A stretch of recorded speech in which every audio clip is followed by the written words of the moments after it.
Hi guys. So I'd like to go over what I did this past summer in Concord's internship program, or T-Labs. I'll go over with you how I got my project, how the project progressed throughout the summer, and then the finished product, which is an iOS app.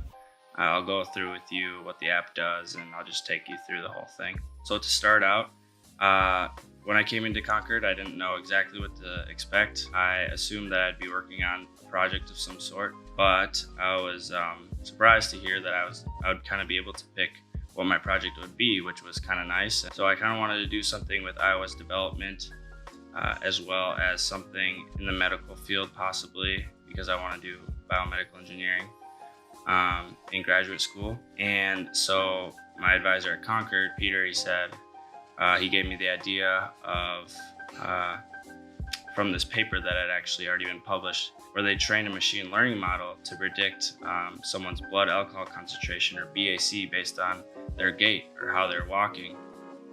Probably about like a 16-second walk. And I thought this was super cool because obviously a lot of people have handheld devices, and a growing number of people also have wrist devices like an Apple Watch. I wanted to do this with iOS. So the goal of the project was to make an iPhone app and an Apple Watch app, kind of in combination, to take someone's motion data as they're walking, when they're sober, to take a baseline, and then when they've had a few drinks, and predict their BAC based on how they're walking. And so the first probably couple months of the internship, it was a lot of just taking data. I made an app to just take data, to take someone's motion data, and then while they're sober, and then take their motion data after a few drinks, and take a breathalyzer sample of them, so that I could end up training a model to be able to just learn, okay, this is because they're walking like this is their BAC. And so that's what I did. For the first couple months, I made the app to take data, as well as just trying to learn Swift, which is the programming language I coded in, and Xcode, the editor, for making iPhone apps and watch apps and Mac apps and all the Apple apps. And so that took the first couple months, was just getting used to coding in this new language, new editor, and making an app to take motion data, and then making different programs to analyze this data and train machine learning models, which I didn't know anything about machine learning really before coming into the program, and I learned a ton. And I just have now a base knowledge of how to use it. And then I also was able to go out and take data, actually from some people at Concord in a controlled environment, where they were able to use my app to take data. And after taking all the data from probably two separate times, around 19 people, I was able to train the model and get it to be decently accurate. I had ranges of like less than 0.01 BAC to over 0.07, so still below the legal limit, and within about 0.02% BAC. And so this gave me a lot of hope. It said, okay, so it actually is able to have a decent prediction with honestly not a ton of data, only 19 people. So that took me probably like 2 months to figure out all that information and make the app, and then take the data and whatnot.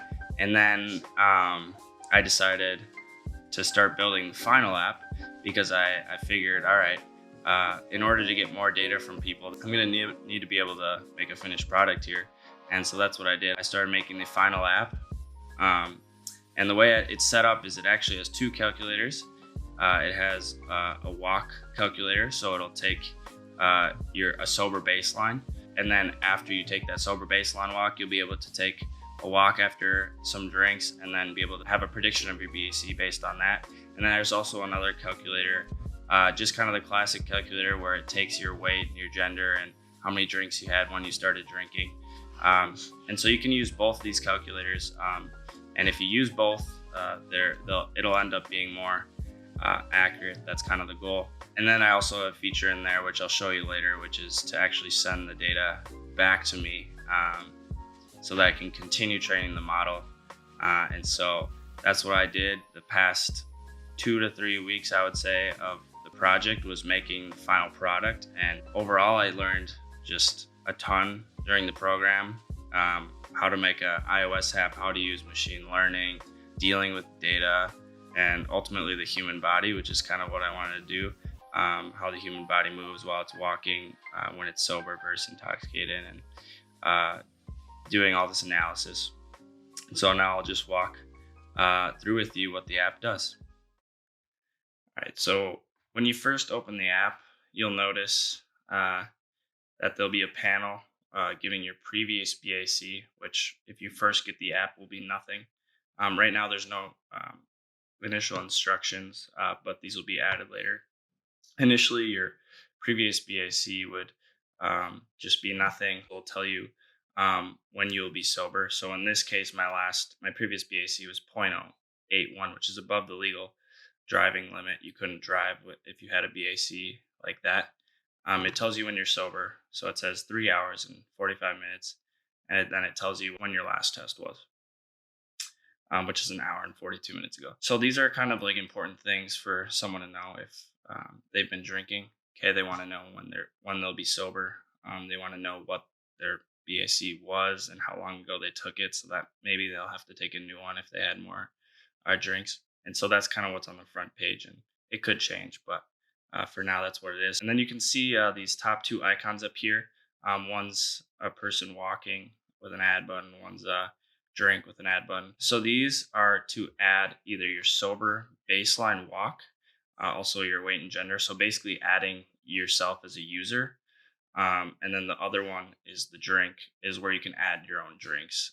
And it'll show you the list of drinks that are already within the app right when you get it. So if we press the My Baselines part, you can see there's none in there, but you can put your own. So in my case, I would put Zeke. I'd add myself. I'm a male. Let's say 170. Don't know for sure. We'll go continue. So now it says, please place your phone in your right pocket with the top of the phone facing down, the screen face towards your leg. Your Apple Watch should be on your left wrist, crown towards your hand. Press start walk on Apple Watch and begin walking in a straight line until you feel the vibration on your watch, which should be about 10 seconds. The reason that you have to do all these instructions, because right now the model was trained by people who did these exact same things pretty much. They had their phone either in their right pocket or it was held up right where their right pocket would be. They had an Apple Watch on their left hand, and they did it kind of in this way, and most of them had to walk in a straight line. That was the goal. For the most accurate results, this is what you would want to do, and that's why it tells you. Then you would press start walk. So as you can see here, what happens is it pops up. So I'll press cancel here, and you can see it goes away. But then when you press add,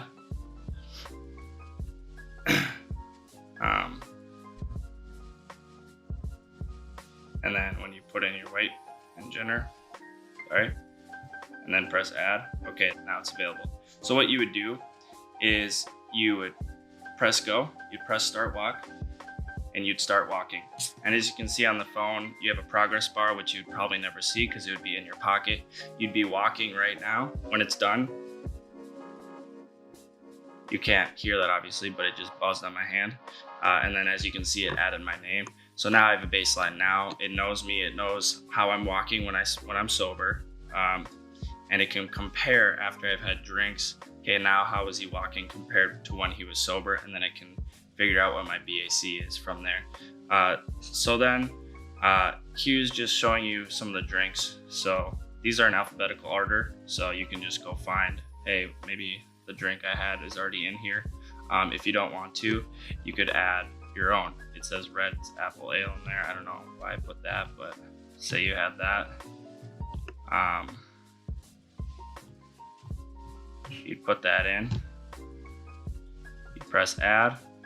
Okay, it's an ale, so I'm just gonna assume maybe it's a beer. I don't know. See, I know way less than I should about this stuff. We'll say it's 5.0%. I will add that. So then we'll go down here, and there it is, Red's Apple Ale, 5.0%. So then to calculate your BAC, you would press calculate BAC. So now all it needs to know, if you want to use this calculator, you can. Again, you can skip this if you want to, and then you can just go straight to the walk, and you don't need to use the other one. Same with the other one, you could skip this, but it'll say, okay, you can't skip because you didn't do either of the calculators. So you'd go back. So let's say I started drinking an hour ago. Let's say I had apple ale that I just put in. Let's say it was 12 ounces, I don't know. We'll add that. And then let's say I had a Bud Light and it was 10 ounces. And then, all right, so I'm gonna continue now. And then I can do my walk calculator. Since when I did my sober walk, it wasn't real. I was just sitting here. I'm gonna skip this right now because it would be inaccurate. But what it would do is if you were doing it correctly, it would take your data. So if I skip this, it says, okay, 0.027, you're feeling relaxed, experiencing altered mood, feel a little bit warmer and may make poor judgments. Okay, that's helpful. If you wanted to retry, you could. Otherwise, we don't really want to retry, so we'd hit done. It'd say, all right, your previous BAC was 0.02, your last test was just now, and you'll be sober in 1 hour and 47 minutes. All right, so that's kind of the gist of what the app does. You can also go over here, and the biggest part of this app, probably for me, is that you can share the data. So what this does, it'll attach your motion data, and it'll also attach your Widmark BAC and your walk BAC. And then I'll be able to continually train the model and make it better over time, because I'll know your Widmark. I'll know, okay, the walk BAC was a little bit too low, a little bit too high, and I'll be able to continue to do that. So then there's just some things about how it works, a disclaimer, some credits, and there you go. That's how the app works.